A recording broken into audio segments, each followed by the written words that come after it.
Hey everyone, welcome back to another episode of Expanding Access, recorded live here at the Behavioral Health Tech Conference. Today, I have the privilege of being with two amazing guests. First, I want to introduce you to Luis Suarez. He is the CEO of Sanarai. I also want to introduce you to Stella Tran. She's the Senior Program Investment Officer of California Healthcare Foundation. I'm excited for our conversation today. Welcome to you both. Thank you. It's great to be here. Thanks for having us. It's a pleasure. It's a pleasure. So to kick things off, well, actually, to begin with, what brings you guys to the conference? So I'm with the California Healthcare Foundation, where our mission is to improve access and quality of care for Californians with low incomes. And behavioral health is a huge portion of that. And so wanted to be here to meet the community and I think share ideas and innovations like Sanarai. I love it. Yeah. I love it. Thanks, Stella. Luis, what brings you here? So we're at Sanarai, we're building a mental health platform for Spanish speakers. And so we connect the Latino community and specifically Spanish speakers through a network of mental health providers across the US, Mexico, and Argentina to provide subclinical care in Spanish and in a culturally relevant way. So we've met people in behavioral health tech at the conference. So it just made a lot of sense to be here and to a lot of people that I'm meeting in person for the first time and just network and see what else is out there and how can we find partnerships and building, access and value together. That's great. This is the place to be. If you want mental health, behavioral health, this is the place to be. What I'm hearing from you guys. We also love Salome and the team. Oh, yeah, they're fantastic. Yeah. Shout out to Salome and the team. Yeah. You guys are doing amazing work. Okay, so let's dive in. Tell us a little bit about yourselves and your experience. So I can start. So I'm originally from Mexico City. Awesome. Came to the US to do my MBA, then worked in management consulting for 3 years after I graduated. And in 2020, I was looking for mental health services like other times in life. And I realized that it was hard to find someone that I could speak Spanish with and that I could fit in my schedule. So that's when I realized that there is a huge gap to cover the Latino community's needs in terms of mental health. Started doing more research and then decided to go for it and That's awesome. pursue entrepreneurship. And yeah, that's how I got started. Congratulations. And sounds like it started with a personal need that you saw, wow, there's a huge gap. Exactly. And now you're here. Exactly. That's how I get I love it. to the space. Thanks for sharing that. That's awesome. Stella? My story is also deeply personal. So I'm first generation Vietnamese American. And growing up, I really got to see my family and my community around me rebuild their lives after the Vietnam War and then try to access this really difficult healthcare system as immigrants. And so Medi-Cal, which is California's Medicaid program, is a huge lifeline for them. But they also needed culturally competent, culturally informed doctors that could understand sort of that trauma without, talking about the trauma. No one, the PTSD was real, but you couldn't actually address it. Yeah. And so having doctors like that were so critical into actually improving care. But the number of doctors that are able to provide that care there's not enough to actually fulfill the need. And so I think you really need innovation to fill a gap. Again, just like Sanarai, bringing sort of new supply and new energy into the system. Love it. Yeah. Thanks for sharing that. And those partnerships are super important. Yeah. Yeah. Totally. Well, very, very interesting. And I think there's opportunities here for us all to collaborate and learn from the experience that you guys have working together. So how are you helping expand access to mental health? At the California Healthcare Foundation, I work on a team called the Innovation Fund. The foundation is big, and I have colleagues that are out there doing grant making, thinking about, how do we illuminate new care models, build up the behavioral health workforce? How do we inform policymakers of what's happening on the ground so we can actually get the resources that we need? Or even how do we actually engage with Spanish-speaking doctors outside of the US because the need is so great? But on my team, the Innovation Fund, we're really thinking about innovation as a lever and how do we support emerging startups, invest in them and help them access the Medicaid population so that we can improve access.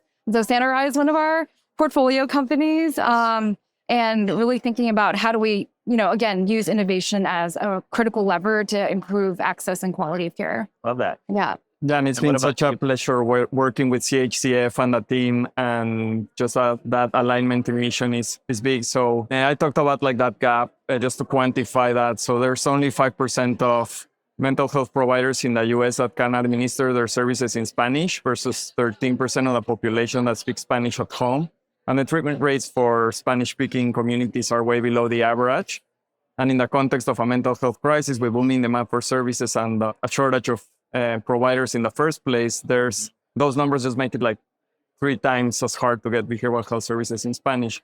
And so, but what we're doing by opening like that new network of providers that focus on subclinical care, so more in line with coaching, we're allowing the folks that are super overwhelmed, the licensed therapists in the States, the psychiatrists work at the top of their license with folks that need, more acute care or have more clinical needs. So then in that way, we kind of like alleviate part of like the huge supply crunch that we have.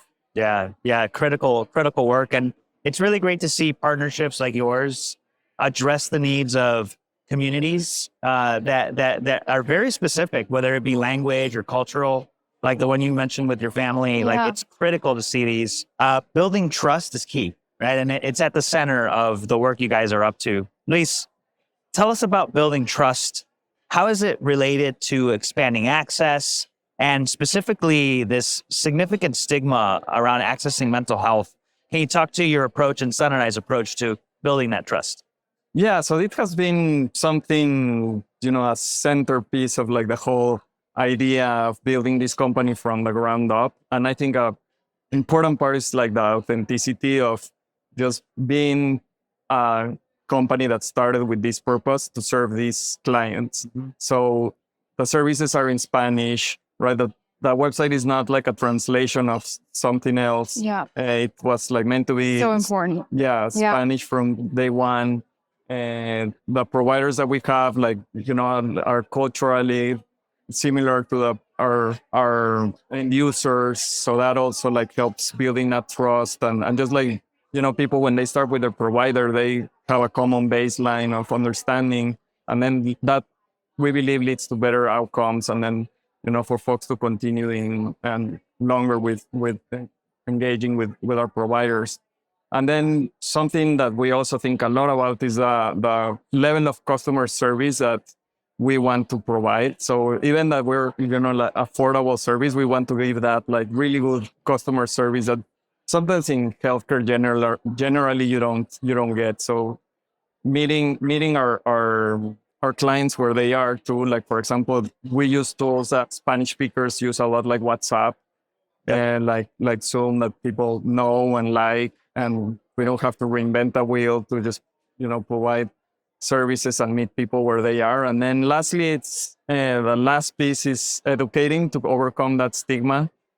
So we have a podcast in which we have our providers as guests. Oh, that's awesome. So they talk about their experiences. They talk about, like just common things that, are things people are thinking about and want to learn about, and just like it's, content that will be helpful to overcome things, daily things in life, or at least to get more educated and more interested in getting services eventually. That's great. I love the podcast too, because I feel like to have like good therapy, you have to date around and find the right therapist, and to be able to like engage with your providers and know, oh, like maybe we are aligned and they're sort of seeing the world the same way I can. I think just like sort of opens the door on and removes the barrier, like you don't have to call 5 or 6 people to figure out like who your person is. Yeah. Yeah, you get that initial exposure and that initial, like, oh, like this is what it's going to look like, like kind of idea of what the service is. And so you take people that might not be there, like in terms of like having services before or understanding too much to, closer to, because it is a step that you have to take, right, to reach out for help. They're able to try on the shoes, so to speak. Yeah, totally. I love it. I love it. Very innovative. And so, this is the Spanish community, but obviously, the fund, the CHCF looks at a lot of different communities. So how are you, Stella, and the team looking at your partnership with Sanarai and Luis and modeling after that to create trust? That is a great question. And I think really important as the foundation is exploring our early work in AI. So the big sort of problem or thesis is thinking about how we ensure that the safety net institutions that serve Medicaid patients have access to the AI technologies that our academic medical centers have access to, and not create further disparities because the Stanfords of the world have it, but our community clinics don't. But that requires a lot of patient trust to be able to bring them on along to the journey. And so I think we did a survey last year where we found that a little bit over 50% of Californians are feeling like not very great about AI. They don't trust, they don't know if they want AI in their care. And so I think it's really important that we think about how do we build that trust. And I think there's so many things that we can learn from Sanarai's approach. I mean, one is how do we create, as we think about patient consent and informing them what they're actually signing up for with AI, how do we make sure that's culturally competent and really respond to some of the concerns and fears that they have? How do we maybe let them test, in the podcast today, test and understand it before they actually sign up for it? How do we co-build with our communities if possible? And I think to the extent that we can provide education on the benefits, like in ambient scribing, that the provider can actually be more present now because something is listening in the background versus them sort of talking to you, going into the EHR, talking to you back and forth. And so creating this new improved patient experience and just less burnt out providers. So how do you share that full story? As well as things that we care about, language access, that AI can translate so much better. And I think also potentially create new models of support and care. So I think we're trying to learn as much as we can from the community around us, but definitely Sanarai's approach has been a really helpful case study. That's really great. I appreciate you sharing that, and at the conference, this theme of collaboration, we could get so much further with collaboration. And Stella, Luis, you guys your organizations are a great example of how collaboration could move the needle on expanding access. So thank you for the work that you do. As we look to our audience who couldn't be here with us today, what would you leave them with? What call to action would you leave them with? What do you want them to be thinking about? And where can they reach out to you to learn more? Well, thank you so much for this conversation. Yeah. It was really great to share more about CHCF and Sanarai. We have a really great website, so I would just highly recommend if any of these topics were of interest to check out chcf.com or .org, chcf.org. And if you want to hear more about Luis's story, we have a podcast called Making Waves in Health Tech, where it actually goes deeper into the background and the platform, and would love our listeners here today to check it out. Awesome. Thank you for that. Thank you. Luis? Yeah, definitely. Our podcast is a good place to start if you speak Spanish. The podcast that Stella mentioned on TF, that it's also deeper conversation in what we do and our plans. And yeah, check us out. We're at sanarai.com. And looking forward to continue expanding access and getting closer to our mission. Outstanding. Well, thank you both for the insightful conversation today. For everybody tuning in, just thank you all for tuning in. And while you're not here, you still have the opportunity to take action and form partnerships like the one we shared today with Luis Suarez, CEO of Sanarai, and Stella Tran, Senior Program Investment Officer at the California Healthcare Foundation. In the show notes, you'll find all the ways to get in touch with them. So make sure you do take action on it. And Stella, Luis, thank you guys so much for being with us. Thank you. Thanks for having us.